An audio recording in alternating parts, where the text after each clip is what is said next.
اعوذ باللہ من الشیطان الرجیم بسم اللہ الرحمن الرحیم۔ حاضرین و سامعین اکرام، جنازے کے متعلق متفرق احکام کو ہم سماعت کر رہے تھے اور 9 چیزیں ہم نے کل سنی، 8 چیزیں ہم نے سنی۔ رب مقام سے کہا جا رہا ہے کہ نماز جنازہ پڑھے بغیر لوگوں کا جنازے کو چھوڑ کر چلے جانا منع ہے۔ نماز جنازے میں آئے جو نماز جنازہ پڑھے بغیر چلے جانا منع ہے، نماز جنازہ پڑھنا چاہیے۔ 10ویں مقام پر کہا جا رہا ہے اگر کسی مسلمان کا کوئی عزیز یعنی ماں باپ، بھائی بہن وغیرہ حالت کفر میں مر جائے تو اس کی تجزیہ و تکفین یعنی مسلمانوں جیسی نہیں کرنی چاہیے، بلکہ اس کو کسی نجس کپڑے کی طرح دھو کر ایک کپڑے میں لپٹا جائے اور گڑھا کھود کر اس میں ڈال دیا جائے۔ کوئی مسلمان ہے لیکن اس کے ماں باپ یا بھائی بہن کافر ہے اور انتقال ہو گیا تو اب ان کو کیا کیا جائے گا؟ ان کی تدفین کے معاملہ، غسل کے معاملہ کیا رہیں گے؟ تو کہا گیا مسلمانوں جیسی ان کی تدفین وغیرہ نہیں کی جائے گی، نہیں کرنی چاہیے، بلکہ اس کو ایک نجس کپڑے کی طرح دھو کر، نجس کپڑے کو جیسا دھو دیے ایک کپڑے میں لپٹا جائے گا اور گڑا کھود کر اس میں ڈال دیا جائے گا۔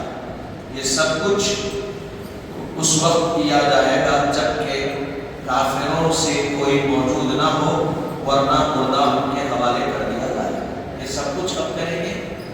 جب کافر وہاں موجود نہیں ہے۔ مثال کے طور پہ کوئی کافر یا کوئی والد والدہ کافر ہے، ان کا ایک بیٹا یا 2 بیٹے مسلمان ہو گئے، باقی کے 1-2 کافر ہیں، تو والد والدہ کافر ہے، وہ مر گئے تو ان کو جو کافر بھائی ہیں ان کے حوالے کر دیں گے، آپ جو کرنا ہے وہ کر دو۔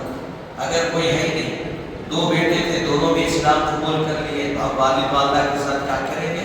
کوئی بھی انتقال ہو، یہ کافر ہے، ایک کپڑے میں لپٹیں گے، ایک ناپاک کپڑے کو جیسا دھوتے صاف کرتے دھو دیے، گڑھا کھود کے اس میں دفن کر دیں گے۔ یہ کس کے لیے؟ جو کافر ہیں ان کے لیے۔ جو مسلمان ہیں ان کے لیے بتایا گیا پہلے غسل دیا جائے گا، کفن پہنایا جائے گا، پھر اس میں خوشبو لگائی جائے گی، اونٹ دار کا دھواں دیا جائے گا۔ یہ سب چیزیں کس کے لیے ہوں گی؟ مسلمان۔ یہ سب مسلمانوں کے لیے کیے جائیں گے۔ پھر آگے کہا جا رہا ہے 11ویں مقام پر اگر کوئی مسلمان مرتد ہو گیا یعنی نعوذ باللہ من، تو اس کو بےہودہ اور بے کپڑے الٹ گڑے میں ڈال دیں گے، الٹا پیٹ کر گڑے میں ڈال دیں گے۔ یعنی کوئی مسلمان تھا مرتد ہو گیا، اب مرتد سے مراد کیا ہے؟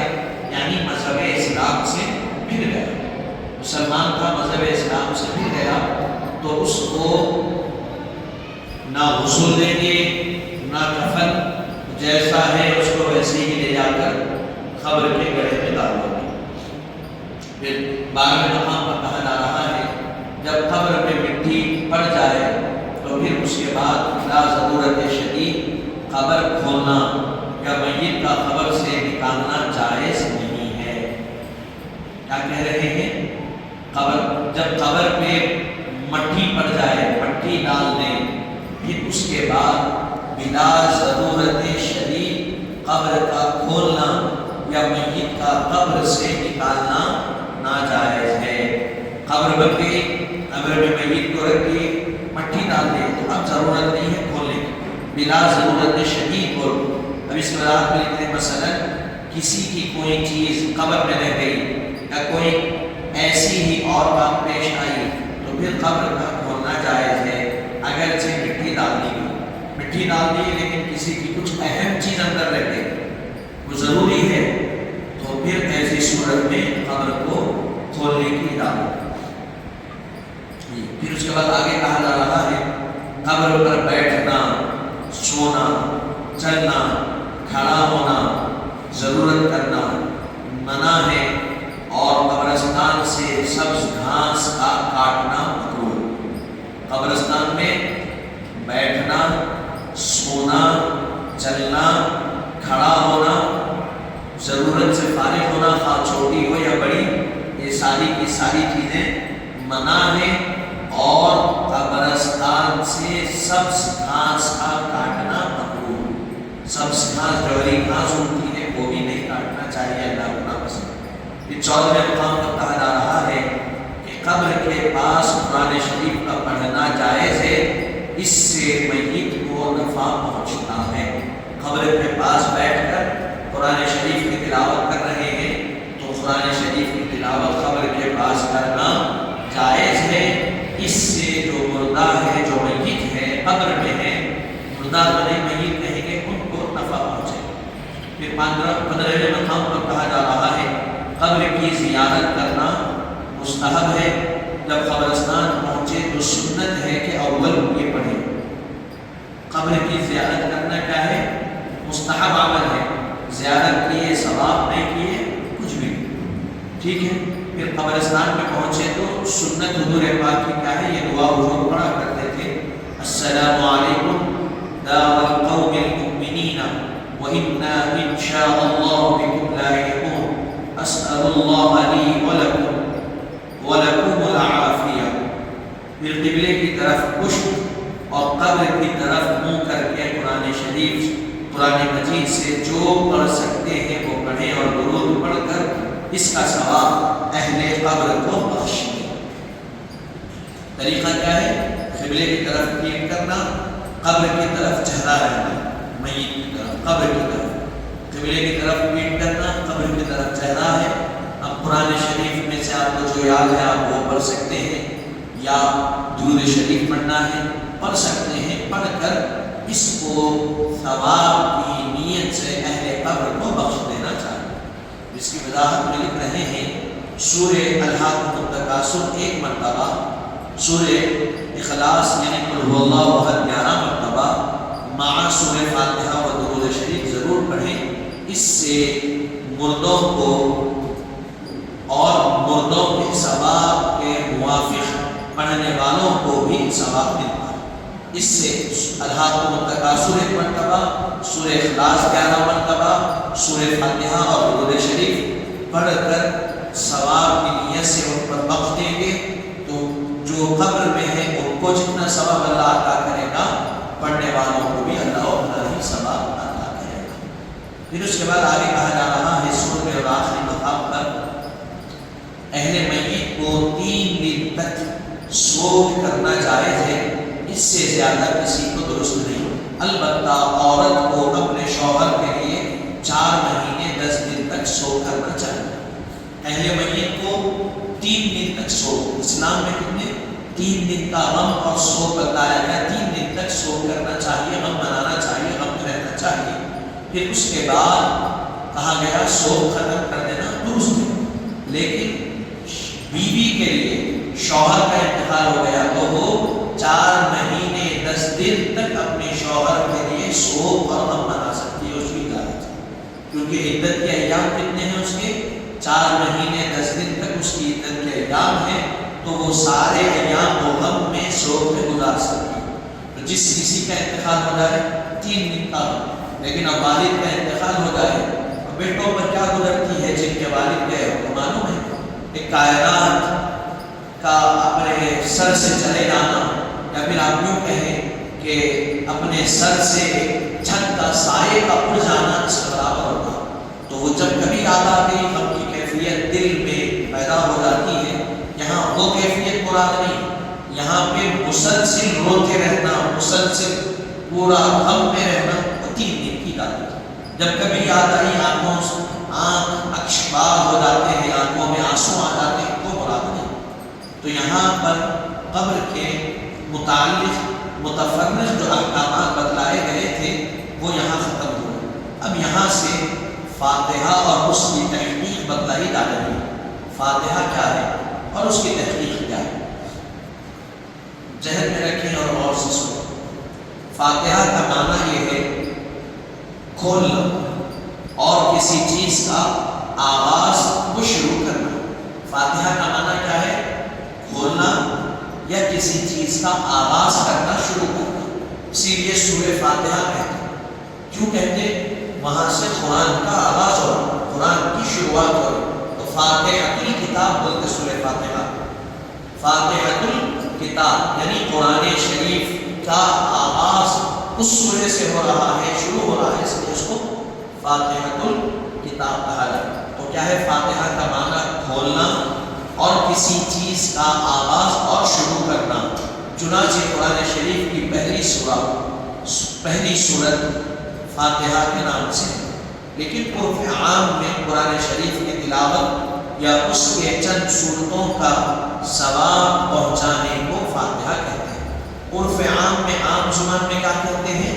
قرآن شریف کی تلاوت یا قرآن کی چند صورتیں پڑھ کر اس کے ثواب کو ایصال کرنا، اس کو فاتحہ کہتے ہیں.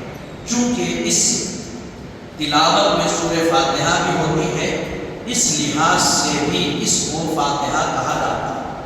جو فاتحہ میں ہم تلاوت کرتے ہیں، کیا کیا کرتے ہیں؟ سورہ اخلاص پڑھتے، سورہ فلق پڑھتے، سورہ ناس پڑھتے، پھر سورہ فاتحہ پڑھتے، الف لام میم پڑھتے، آمنہ آیت الکرسی پڑھتے، آمنہ الرسول پڑھتے، پھر اس کے بعد لا یستوی بھی پڑھتے پہلے، پھر اس کے بعد لقد جاءکم شہید اللہ انہ پڑھتے. تو یہ پورا جو پڑھا جا رہا ہے اس میں سورہ فاتحہ بھی شامل ہے. تو وہ سورہ فاتحہ کی وجہ سے اس قرآن کے مختلف سوروں کی تلاوت کا نام فاتحہ رکھا. فاتحہ ہے کیا اصل؟ فاتحہ قرآن کی سورتوں کو پڑھ کر ثواب کی نیت سے ایصال کرنے کا نام فاتحہ. فاتحہ کہتے ہیں قرآن مجید کی تلاوت کرنا اور اس کو کسی کے لیے بھی، مسلمان کے لیے ایصال ثواب کرنا، یہی فاتحہ. سورہ فاتحہ اس میں شامل ہوا، اسی لیے اس کا نام فاتحہ رکھ دیا گیا.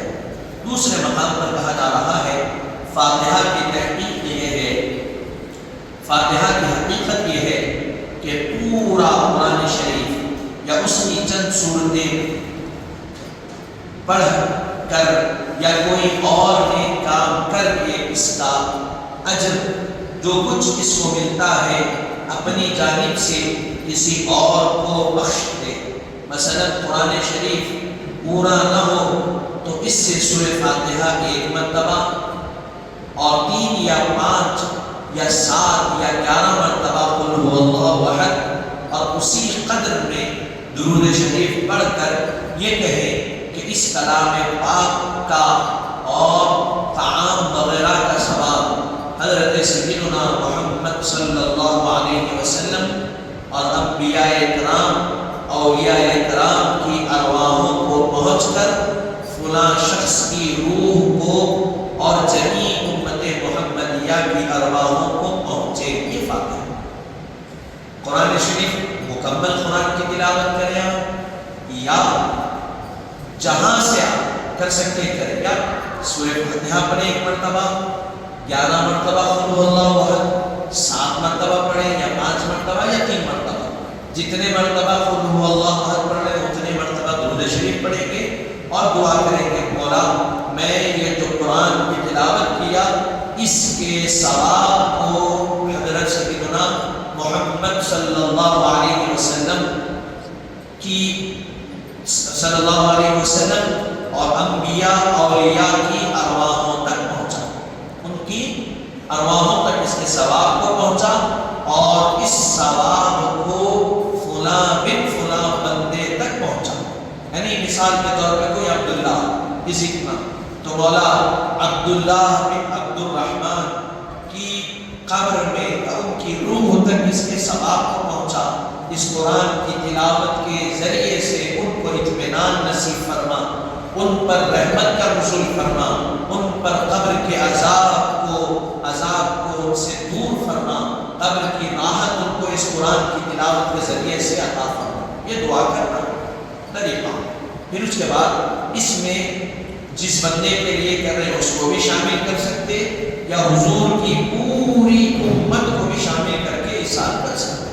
تب بھی قرآن شریف کی تلاوت یا اور کسی نیک کام کا ثواب اگر کئی مردوں کی روحوں کو پہنچایا جائے تو یہ نہیں ہوتا کہ وہ ثواب تقسیم ہو کر تھوڑا تھوڑا ان مردوں کو دیا جاتا ہو، بلکہ ہر ایک کو پورا ثواب جو اس تلاوت یا نیک کام پر مقرر ہے عنایت ہوتا ہے۔ یہ محض فضل الہی ہے۔ اب یہاں وضاحت کر رہے ہیں، ایک آدمی کے لیے سورہ فاتحہ پڑھے، 3 مرتبہ سورہ اخلاص پڑھے، 3 مرتبہ درود پڑھ کے یہ سارے ثواب کر رہے ہیں، لیکن پوری امت کے لیے کر رہے ہیں۔ امت میں تو سینکڑوں افراد ناطاقت ہے، تعداد بھی نہیں کر سکتے، تو کیا اب پوری امت کو کر رہے ہیں تو ایک فرد کو تھوڑا تھوڑا ثواب پہنچے گا کیا؟ وہ کہا گیا نہیں، ایک بندے کو جتنی قرآن پڑھ کے آپ ایصال کر رہے ہیں، ثواب بھیج رہے ہیں، تو جتنا ثواب ایک بندے کو جائے گا، اگر 1 کروڑ کو بھی آپ شامل کر لیے تو اللہ ایک کو جتنا ثواب دے رہا، ہر 1 کروڑ کے ایک کو اتنا ثواب دے گا، ہر 1 کروڑ کو اتنا ہی اللہ ثواب دے گا۔ تو یہ کیا ہے؟ کہا گیا یہ اللہ کا فضل ہے جو اللہ عطا کرتا ہے، اس کے علاوہ کوئی اور چیز نہیں، یہ فضل الہی ہے۔ اللہ تعالیٰ یہ فضل الہی ان کو عطا کر رہا ہے۔ اب یہاں جو نیک کام کہا گیا، نیک کام سے مراد کیا ہے؟ مثلا محتاجوں کو کھانا کھلانا یا غلہ وغیرہ تقسیم کرنا یا خیرات کرنا۔ نیک کام کس کو کہتے ہیں؟ یا تو قرآن کی تلاوت کرنا ہے ایصال ثواب، یا نیک کام سے مراد یہ ہے کہ جو محتاج ہے ان کو کھانا کھلانا، جو بے یار و مددگار ہے، جن کے پاس نہ رہنے کو گھر ہے نہ کھانے کو کھانا ہے، جن کے پاس نہ بچھانے کو بستر ہے نہ اوڑھنے کو